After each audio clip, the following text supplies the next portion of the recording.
MMA today for tomorrow. We're back like cooked crack. Joining me, Dr. King, and the Big Boss. What's going on, guys? I'm not sure if we agreed to those nicknames, but No. I'm doing well. You My guys- Celtics just won 16 in a row. I know you guys are probably just as excited about that. So, What happened? doing all well. All's well here. Yeah, go Celtics, totally.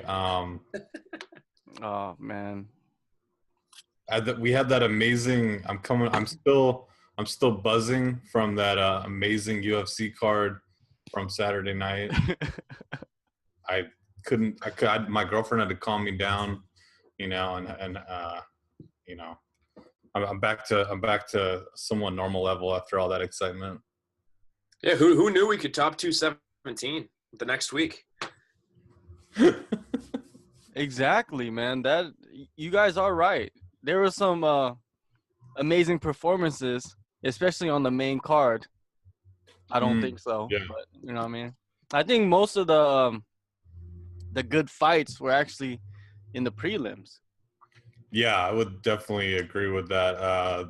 Actually, the Brown Camacho fight was one of the better fights that you're gonna see, just period. But that was on the prelims, so. Do you guys think that it was like Camacho won that fight? I didn't think so.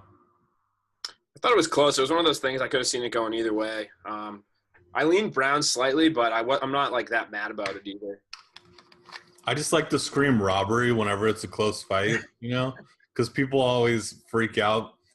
They're like, you can't say robbery, like, blah, blah, blah. And I'm like, watch me. I'll say robbery every time. Robbery's thrown around all the time. Yeah. So who do you guys think was kind of like the breakout performance from this card? I like I told you guys last time, I told you, Bam Bam, that full heavyweight throwing flying knees. Come on. I think there's no question that Bam Bam was, like, if we're talking about breakout type performances, I would go with him. As far as, the way he finished and, just kind of the fact that division needs people as well, like, badly. And he already knows quite a few other big names, obviously trains with Mark Hunt and is connected with quite a few other guys. But also, I mean, Jesse Rose Clark, she missed weight, but also she took the fight on super late notice. So, I mean, I have a problem blaming a fighter for missing weight when they had to take the fight on super short notice. And that 125 division is about to get a shit ton of fighters in it, apparently, according to Nolan here. They're signing like almost all of the Ultimate Fighter girls. So I think you could throw her name, into the 125-pound hat. Into the mix. Yeah, for sure. I think that like Tone said, it apparently, from what I've heard, they pretty much offered contracts to the entire roster for the tough series. So yeah, there's going to be, they're kind of building this division from the ground up, which I guess I'm okay with it. To start off, you need fighters in a division to keep it viable, which, looking at 145, that's not something that they've been interested in doing to any capacity. And so, yeah, I mean, I thought she did well. She did, we weren't expecting, I think, a ton out of either one of those fighters in that fight, but I thought she did, better than a lot of people thought, which is all you can really ask for is improvement. Yeah, I saw her fight earlier this year at a Battlefield when she came to Korea and she fought Sarah Kaufman. And I think that fight helped her a lot to prepare for actually this fight coming up, even though it was on short notice, to go in there and kind of, take on a veteran.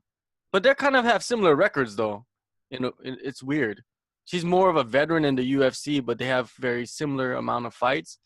And, but yeah, like Clark, she did a good job, man, I thought. And she has like I said last time, she has what it takes to become a star, what the UFC likes from their female fighters. Don't you think? I mean, for sure. She's promotable. She's got kind of like the look and stuff, but I think obviously she has to work on some things, still go back to the gym and start training for the next one and keep improving. But I mean, in terms of extracurriculars and flash and name and, the nickname and the look and things like that, I think she's got some stuff working for her there. And the accent. You can't, And the accent is it's a plus, right? But yeah, she's out there in Vegas. She moved from Australia. She used to be with the Australian top team. She moved her whole life to Vegas to train at Syndicate with I think John Wood, is that his name? The head coach of Syndicate? Damn, I forgot his name. I think you're right. They have a lot of great coaches out there at Syndicate. Kind of a really underrated camp, in my opinion. They are. Well, they've been throwing fighters all into that tough series all the time. So big time. Yeah, big time. So it's just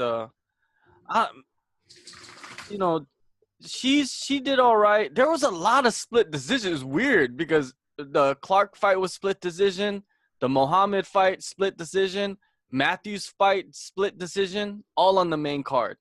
So were all those fights that close, do you think? I thought they were. The only one. Well, I only agree. I mean, I disagreed with a couple of them. I thought they got the Muhammad one right. I didn't like the Matthews one. What was the other one? There was another one. I didn't think I already said this, but I didn't like the Camacho decision. And the rest were, those were all the split decisions. Yeah, I agree with Tone. I think there was nothing that screamed out to me that this, people should be up in arms. They were all close in terms of, what the judges look for. I think, when you watch a fight and you say I think this person won pretty definitively, but at the same time, it's within the realm of where the judges could go wrong. So I don't think there was anything that really stuck out to me that was that I didn't understand how they scored it the other way. Not to say that I agreed with them all, but just to say that it wasn't outrageous. And the fights were relatively close. All right, well, let's look at some of the fighters that kind of underperformed, in your opinion. Even though they won the fight, they should have done a better job of maybe finishing the fight to kind of, put more spotlight on themselves. Who do you think is number one? The first fight of the night was fucking terrible. Yeah, no, I'd watched some tape on Adam Voracek, or however you say his name, and his takedown defense, man, it's just such a glaring hole in his game. And I mean, even Anthony Hamilton, who's not a guy that's known to take people down, is really exposing it. So if he wants to continue in that division, that's something he has to really improve, because you watch, he's fighting guys that have a lot less experience or a lot less, they're 4-10 or something, and the guys are taking him down and controlling him in a lot of the fights. So he's not gonna last long if he doesn't fix that hole. That's a huge hole for him. Who else do you think? I think, to be honest with you, Volkanovski underperformed. Yeah, I agree with you. I pumped up his tires so much before that fight that I think it came back to bite me a little bit. Shane Young, had a pretty good game plan, kind of fought very defensively, but at the same time, he had more success against Volkanovski, or he didn't get pummeled as much as the other fighters that had fought Volkanovski. So I give him credit. At the same time, I think that's not the performance that Volkanovski needed. He needed to come in there and prove that the hype was real, and he kind of just had a flat performance. It was dominant, but it was flat. I mean, if we're talking about, just in general, I think this is a category of its own, but Will Brooks is becoming one of the saddest stories in the UFC. Yeah, you're right. Dude, your boy Nick Lentz tapped. Oh my God. Easy. It was like he gave him that choke. Yeah, and I mean, Lentz has the most guillotine attempts in UFC history. You'd think Brooks would know better than to stick his head out there, because that wasn't the first time that he did it in that fight either. So it's kind of a shame that he didn't have that in the back of his mind, that maybe he didn't want to, go for some sloppy takedowns. But hey, I don't know what they do from here. Do you guys think that they cut him, or what do you think is going to happen? I think he signed a pretty lucrative contract, as most of the champions from other organizations do when they sign with the UFC. So I don't think he's getting cut because they would have to eat that. I'm not. Are you more up to date on his contract details than I am, Nolan? I have no idea, honestly, man. But I mean, I agree with you. Like, it would be kind of surprising for them to eat it. You know, they probably. My guess is it's a bigger deal than just like, you know, the entry level UFC deals. Like you said, a lot of times when guys get imported over, they give them those bigger deals. So my guess is, if I had to guess with just the way things go, I'd say that they'll give him one more. I don't really know like where he goes from here. Like, you know, are they going to give him somebody that's new, or are they going to give him somebody that's really on the way out? Like, or do you still have faith in him and you still give him a guy that's pretty decent? I'm not sure what the game plan is. So I felt like they were giving him a layup in Nick Lentz. Man, he failed at that. So I don't even know like where you can go from here matchmaking wise. I mean, this is a guy that you know, had a very close fight with Michael Chandler and then destroyed him in the rematch, and was, you know, a champion. And he just doesn't look like that guy anymore. And it's not even the fact that he's fighting, you know, UFC guys instead of Bellator guys anymore. He just looks, there's something off.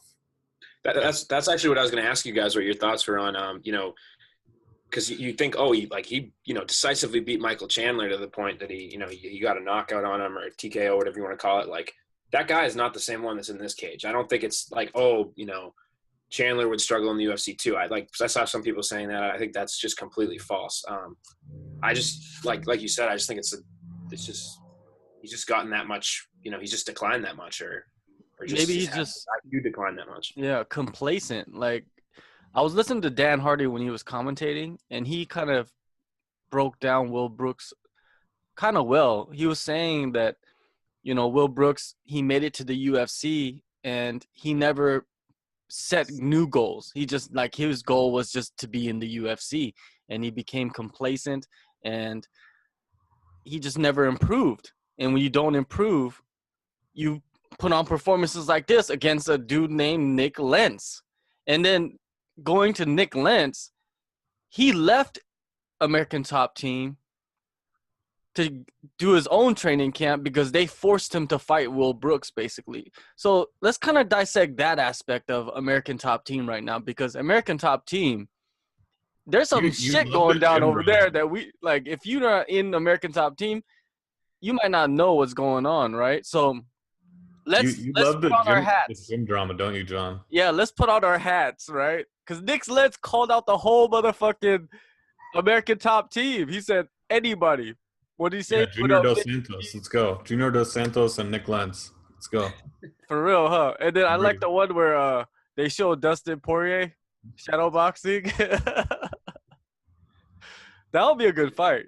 I think. I don't think Nick would want to get involved with that quite yet, but I don't know who else. I'm trying to think off the top of my head. You know, what other lightweights they have, because maybe that would be a fight that would be fun. I don't know who they would give him, but anybody from that gym, you know, you got an automatic backstory now, so he definitely opened up a lot of avenues to get kind of promotable fights for himself. Is he gonna fight Masvidal? He could. I hope not. He's like, gonna fight. Why are you gonna call out the whole team when you're one of the smallest guys at the gym? I don't know. Yeah, the thing is, like, with Nick Lentz, he left, like, the team, right? Will Brooks, he stayed. Now, do you guys know anything about why he left? Was it just because, like, what he said is that they forced him to fight Will Brooks, who was a teammate? What do you think about that, too? Like, teammates fighting teammates. Yeah, I mean, it's an odd situation. Like, I honestly have no idea what happened. It's an odd situation. I've never heard of a team, you know, backing one guy completely and making the other guy leave. I've never heard of that. I know Jackson's has had fighters that fought each other and they've made it work. I know ATT in the past has had fighters that were on the same team fight each other and they made it work. So if that's true, that is really weird. You know, maybe it's somewhere in the middle where they just kind of had a mutually falling out type thing and it just boiled over during that time. But yeah, it's just a weird situation. I honestly don't even know what to say because I really feel like I don't know any details other than what Nick provided. I mean, if you follow Nick on Twitter, you might get a glimpse into why someone might not want to be around him. That's all I'm gonna say. All right. Well, I don't follow Nick Lentz on Twitter, so I don't have no idea. I I don't don't even follow either. Will I just Brooks. see the crazy shit he posts. So Oh, I'm pretty sure he's the one who went full blast on BJ Penn, so I know that he got a little crazy inside of him. That's the fight they need to make is Nick Lentz oh god. versus BJ Penn. Come on. Jesus. Wouldn't shock me at this point. Hey, Will Brooks, I'm just going to put it out there. He's Gomi status. That's my new thing that I say. It's like now everybody's compared to Gomi, right? Like Gomi status. So, Takanori Gomi, he became this way. Like they're just springboarding off of him. And I think Will Brooks has become that level because he never improved. And that's weird because he trains at one of the biggest camps in the world with some of the best fighters to ever enter the octagon. And he can't get better. That's odd, man.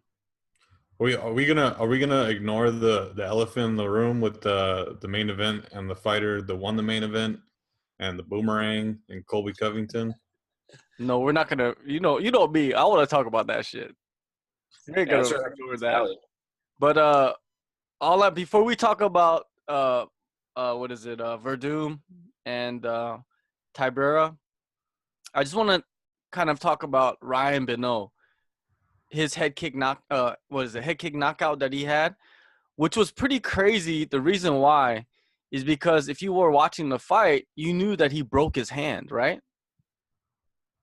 In the first round. He broke his hand, and then I think afterwards he put up on Facebook or something that he broke his foot too. So yeah, that was a pretty crazy knockout. I know Mokhtarian was kind of being, again, he was on his horse a little bit in that fight, trying to circle out and keep the distance. And Mokhtarian cracked him and kind of thought he hurt Benoit, and then Benoit ends up coming in and whacking him with the head kick. So that was pretty phenomenal, and I believe he got a bonus, right? I'm not 100% sure, but no, he missed weight. He can't get. Oh, you're right. He did miss weight. Everybody that deserved bonuses missed weight.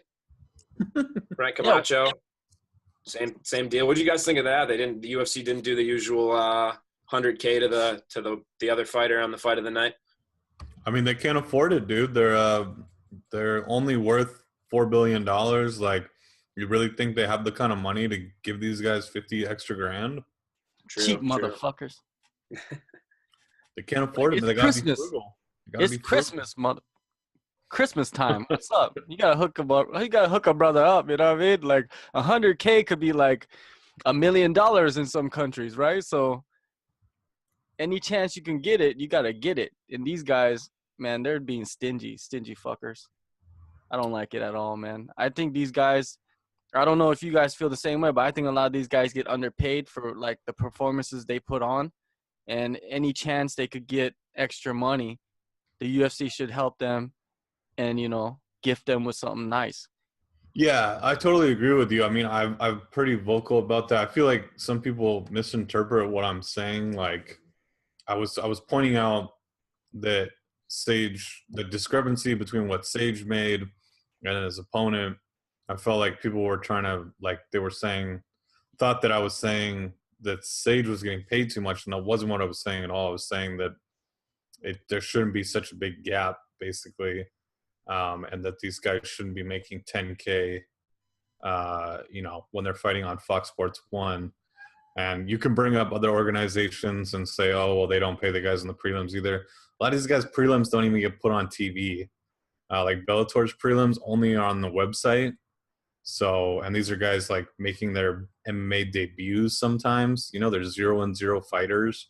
So, I mean, you can shove your comparisons up your ass as far as I'm concerned.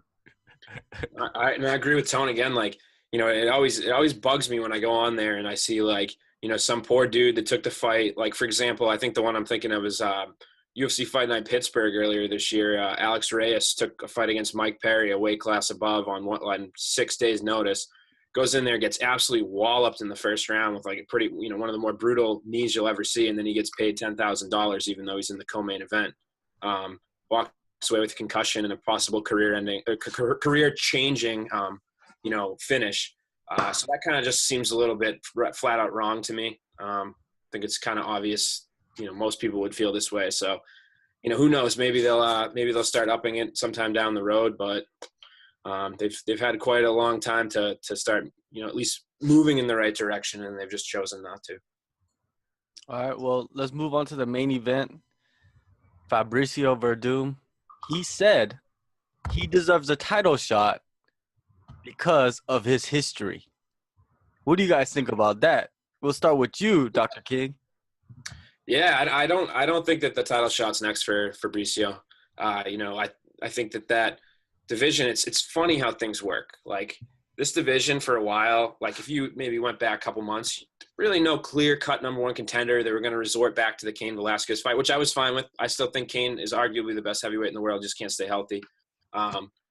And now they have the option where apparently they've been talking about doing Alexander Volkov versus Stipe. They also now have Werdum coming off of a win. They have Cain, who's ready to fight in early 2018. And now they're going to have another contender with either Francis Ngannou or Overeem. And I think that if it was me, if Ngannou wins that fight against Overeem, that's the fight you have to make. You can make the argument about Cain kind of, if Overeem wins, you can make the argument Cain, fresh fight, make the Werdum argument rematch. But I think that it all rides on that Ngannou fight. If Ngannou wins, I 100% think that that's the fight the UFC is going to want to make. Today they just had a open workout just for Francis Ngannou in Las Vegas, open to the media. So that's clearly something that they're angling for. Tone? No, I don't think Werdum should get an immediate title shot after that. He's beat a fucking jobber and Tybura. I mean, no disrespect to Tybura. Obviously, Tybura is, a great fighter and a good heavyweight, contender and everything still, I believe, even after that beating. But no, I'm not trying to see Stipe and Werdum again. I think there's like Nolan rattled off all the names that I already have in my head. So yeah, I agree with him. So no, Dr. King, you said that Stipe is gonna possibly fight Alexander Volkov. So I guess that was, Stipe's been in contract negotiations, but I guess, Chris Taylor and Tom Taylor at bjpen.com had tweeted out a couple times that in those negotiations, the name that they came up with to offer Stipe, oftentimes with contract negotiations, they offer a fight at the same time that a fighter signs a new contract. Mm-hmm. So that the name that they had offered Stipe at one point was Alexander Volkov after he beat Stefan Struve. So I don't know if I'm guessing with all the guys coming out, now that Cain's back, Werdum's ready to go, and either Ngannou or Overeem might be ready. I'm guessing that won't be the fight, obviously, that they'll make, but that was something that was talked about. Wait, is there any is that no relation or relation? Which one? You said Tom Taylor and Chris Taylor? Yeah. That work at the same website? I think that, honestly, I don't know. I think they're brothers. Are they twins? I don't know. It's a good question. That'd be kind of weird if they worked for the same website and they weren't related. You got to use our journalistic digging to figure this one out. Yeah, that's the real story that needs to be broken here. But I wouldn't be mad at all if they had Cain fight Stipe. I don't really care that he, hasn't fought in what feels like 5 years. That's the biggest name in the division. I would say the most talented that Stipe hasn't fought yet. And for a guy who's already pretty much cleaned these guys out, I think that's the fight that you just have to make. And he looked fucking amazing against, it is Travis Brown, but he looked amazing in his last fight at UFC 200. Oh yeah, dude, he looked much improved. That's like I always say this about, different opponents and stuff. You kind of got to go off of what the fighter presents himself. People will say, oh, it's Travis Brown. Travis isn't that great. But if Cain Velasquez goes out there and he shows things that we've never seen from him before, and he does little things that are right, he does them better, then that's what really people should base their opinions off of. And, he went out there and he was throwing spinning wheel kicks to the head, which is something when have we ever seen that from Cain Velasquez? So, that's a fight that I would be really excited about, just based on the fact that I think that, even though maybe Cain hasn't earned in sort of say through who he's beaten, a shot. He has earned it through being just such a talented fighter. How do you say that Travis Brown is not a good fighter? He beat Brendan Schaub, who is the uncrowned heavyweight champion. You know that, right? Dominated him. Hit us with some big facts right in the face. Yeah, I'm not even gonna say. I mean, I'm not gonna say anything bad about Big Brown, so we'll just leave it at that. You know, whatever. But the thing is, yeah, Kane.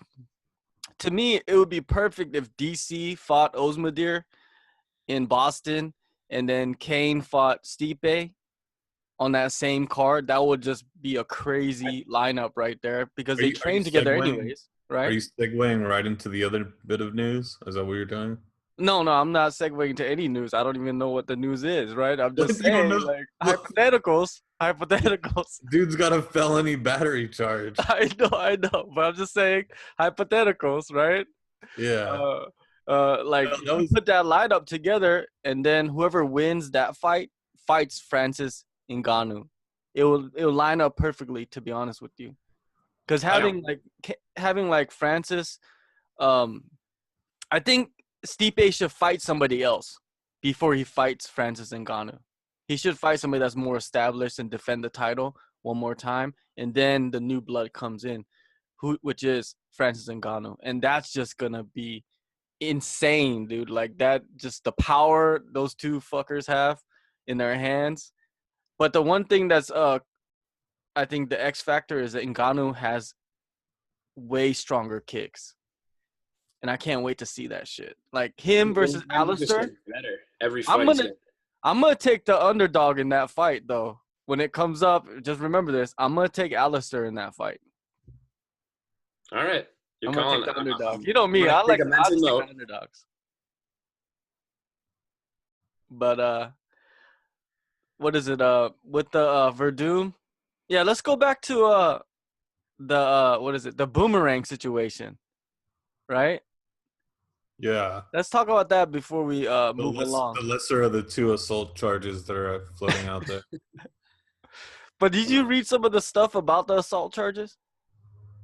I mean, what do you mean about like the fact that Colby pressed charges or whatever? Yeah, that one. Like, is that real? Is that fake news?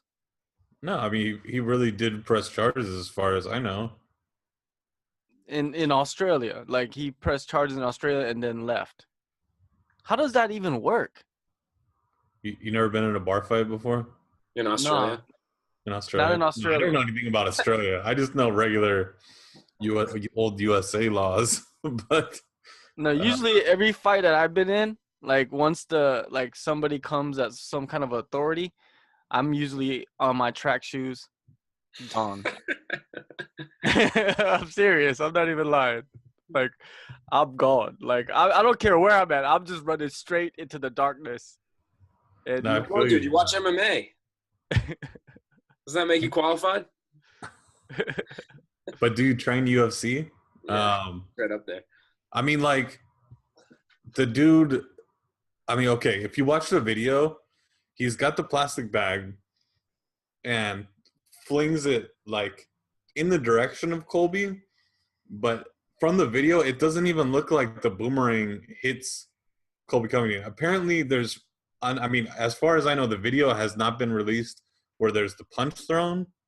Has anybody seen the video where a punch is apparently thrown? No, I guess not yet, because supposedly the police were shown a video of Werdum hitting him. So that's what they're basing the assault charges on. It wasn't even the boomerang thing. I don't even think was part of any of that. But I mean, at least it didn't affect the fight. You know, the fight didn't get canceled or anything. And I wouldn't expect anything crazy. I mean, with the other assault charge that we'll talk about later, I think there will be some pretty serious consequences. But for this one, I think he'll be fine. And I would say that I agree with our criminal justice expert, Big Boss, What was that dude's name? Judge Brown? Judge Dredd? No. Judge Dredd, yeah, Judge Dredd. The Judge Dredd of MMA. Throwing down the legal advice. But with that one, I don't know whatever happened to the fucking Angela Mangana or whatever the fuck her name is, and Chris Cyborg thing. That never. What happened with that? I mean, did she end up suing? I know she said she was gonna, but I wonder if she. These processes are usually like really long, and there could have been like a settlement. I mean, who fucking knows? Like, courts just drag shit on forever. But I don't know. Magana seems really busy trying to. I mean, she lives in Puerto Rico, and or sorry, not Puerto Rico. Yeah, Puerto Rico. Is it Puerto? I got Puerto Rico and Costa Rica mixed up. No, Puerto Rico. Puerto Rico, they got hit by the hurricanes super bad, and they're like all fucked up over there. So she's actually, I mean, fault Magana all you want, but she's honestly been very active, helping people out over there and trying to raise money and do other things. So yeah, that's awesome.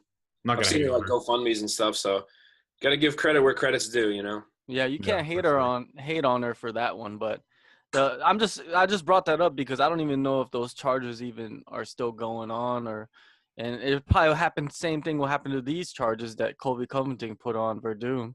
It's just gonna drag and drag and drag, and maybe you'll hear about it a year later or whatever. I mean, I at least I mean, well, this might sound sexist, but okay, you can kind of understand it with Magana. She's much smaller than Cyborg. In the whole situation, it just kind of,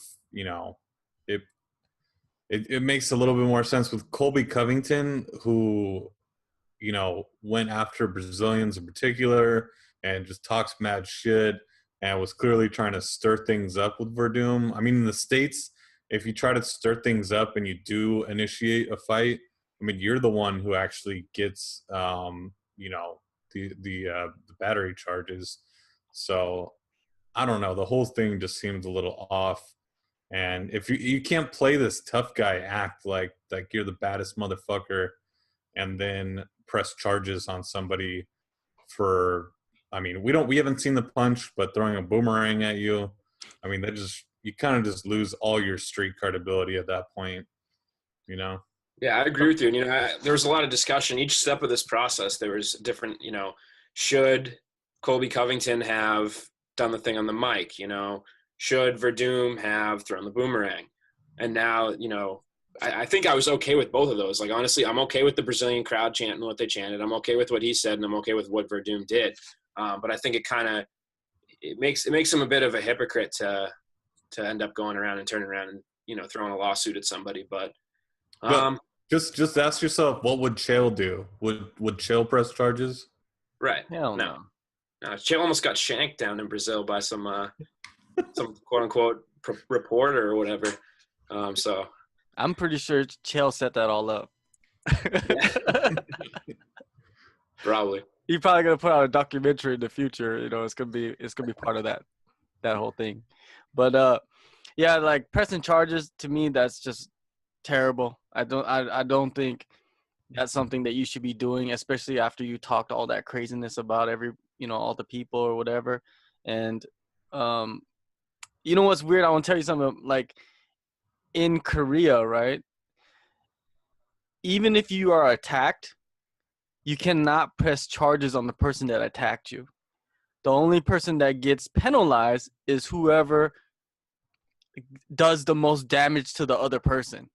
So say like Tony, he attacked me in the street, right? And out of nowhere, and he just started throwing bolos and shit, right?